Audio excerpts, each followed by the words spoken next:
Buen día, en esta ocasión veremos un ejemplo de movimiento relativo. Este ejercicio, a la hora de hacer la ecuación, vamos a resolverla por dos métodos igualmente válidos, así que por favor vean completo el video para tener claro ambas formas de resolución, ya que en algunos problemas conviene más hacerlo de una que en otra. ¿Ok? Entonces veamos, dice que en este caso un estudiante de ciencias monta en un vagón plataforma de un tren que viaja a lo largo de una pista horizontal con una rapidez de 10 metros por segundo. El estudiante dice que lanza una bola al aire a lo largo de la trayectoria que él juzga con un ángulo inicial de 60 grados sobre el horizontal y que está en línea con la vía. La profesora del estudiante que está de pie en el suelo cerca de ahí observa que la bola se eleva verticalmente y la pregunta es entonces con qué rapidez ve la profesora que es lanzada la bola. Entonces, pensemos de que acá este es un movimiento relativo porque tenemos que el estudiante va sobre un vagón que se mueve y él tiene su marco de referencia donde ve a esa velocidad de la pelota a esta trayectoria de 60 grados. Mientras que la profesora que está afuera del tren, afuera del vagón, pues entonces está en referencia al suelo y por lo tanto ve la pelota con otra dirección y otra rapidez. Entonces aquí tenemos que identificar quién es el marco de referencia fijo, quién sería un marco de referencia móvil y quién sería pues la partícula a la cual estamos midiendo la rapidez. Entonces vemos de que acá podemos identificar que la profesora en el suelo sería nuestro marco de referencia fijo. Aquí aclaro que recuerden la nomenclatura para indicar estos puede variar de bibliografía en bibliografía, pero yo voy a ocupar ahorita S para definir el marco fijo. En este caso fuera la observadora, la profesora que se encuentra en el suelo. Ahora, generalmente no es así como siempre, pero generalmente la referencia fija la vamos a tomar que sea la velocidad de la Tierra. Entonces estamos hablando, le pongo una T en referencia a eso, porque está en el suelo, está en una referencia fija en torno a la Tierra, y por lo tanto esta va a significar para mí la T. Y lo vamos a colocar ya en los subíndices que vamos a explicar posteriormente. Luego, el observador o el marco de referencia móvil, en este caso fuera un estudiante, que es el que se encuentra sobre el vagón, o sea, el vagón y el estudiante se están moviendo a la misma velocidad, y ahí le voy a poner entonces la letra E para indicar que estoy hablando del estudiante. Y por último, pues me preguntan la rapidez de la bola, entonces por lo tanto esa pelota es la que va a ser la partícula al cual estamos midiendo su rapidez. La voy a abreviar entonces con la letra P. Y aquí tenemos ya la partícula a cual medimos, el observador móvil y el observador fijo. Entonces, con esto en mente ya podemos plantear la ecuación de movimiento relativo, que recordarán maneja las velocidades vistas desde, según un observador, vistas de esta pelota. Entonces, podemos plantearlo de esta manera. Manejando los subíndices que he colocado acá, el primer valor refiere a la velocidad de la pelota respecto a tierra.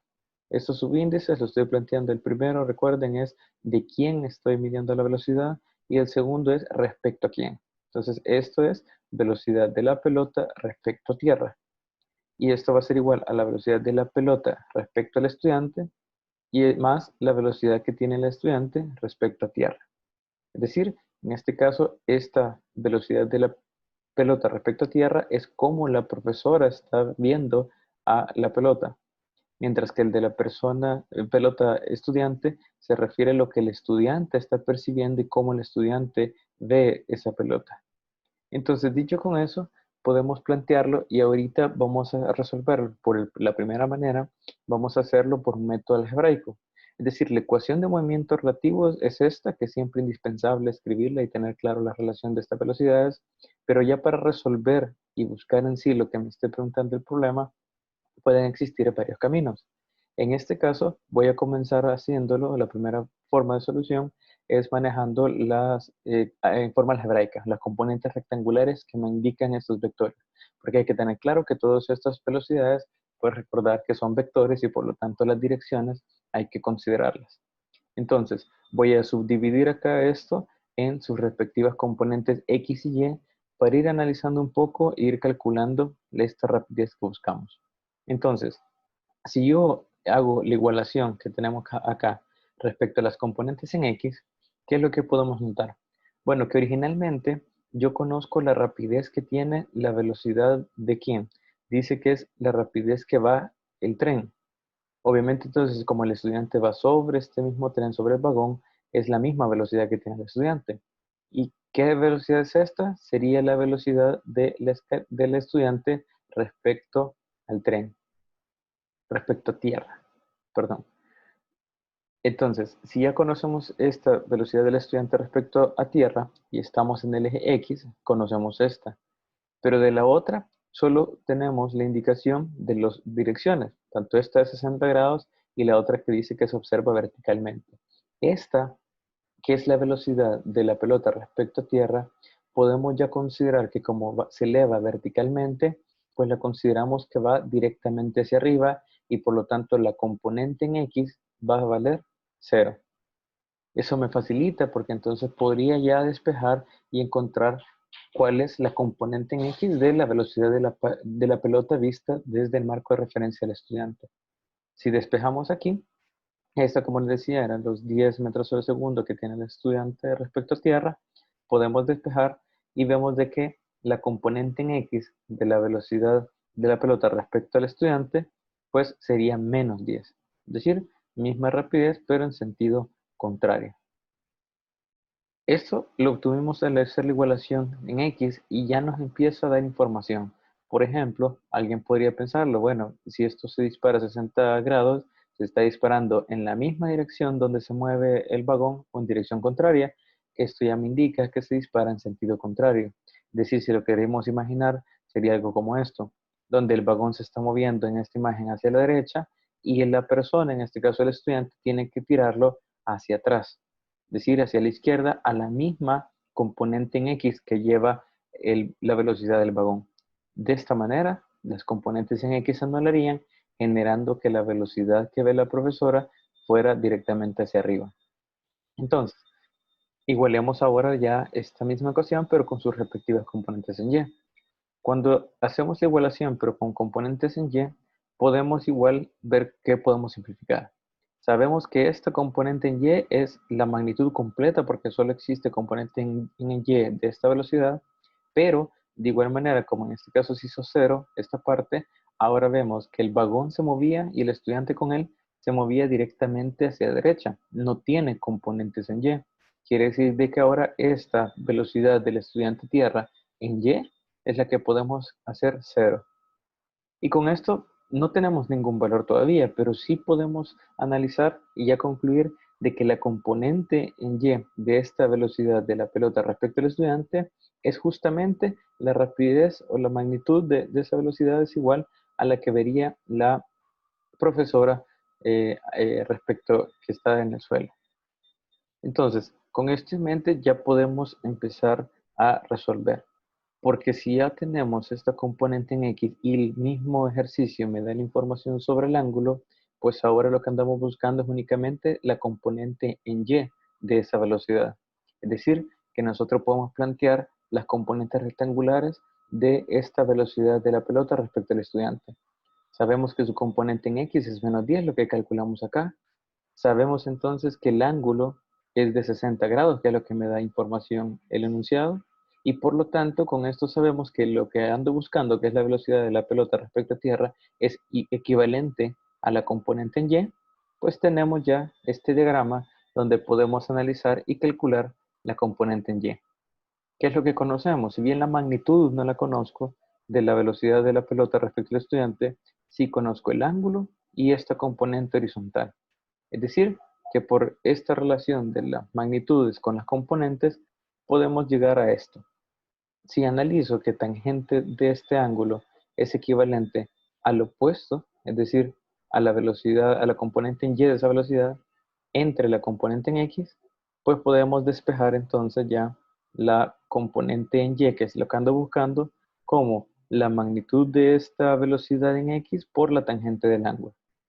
Sería entonces igual a 10 tangente de 60, dando de resultado 17.3.